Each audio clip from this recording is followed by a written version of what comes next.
अरे सरिया पर डालब नजरिया त सरिया फिर से पहिरे के पड़ जाई।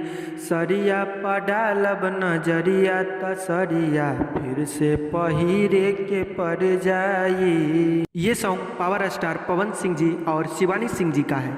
यह सॉन्ग आदिशक्ति फिल्म्स चैनल से रिलीज हुआ है और बहुत ही कम समय में 11 मिलियन प्लस लोगों ने इस सॉन्ग को अपना प्यार दुलार दिया है। बता दें दोस्तों, इस सॉन्ग को लिखने वाले राइटर कुंदन प्रीति जी हैं और म्यूजिक डायरेक्टर श्याम सुंदर जी हैं। इस सॉन्ग का वीडियो डायरेक्टर दीपांश सिंह जी हैं। इस सॉन्ग का वीडियो क्वालिटी बहुत ज़बरदस्त तरीक़ा से शूटिंग हुआ है। आप लोग एक बार इस सॉन्ग को ज़रूर सुने और अपना प्यार दुलार इस सॉन्ग को ज़रूर दें।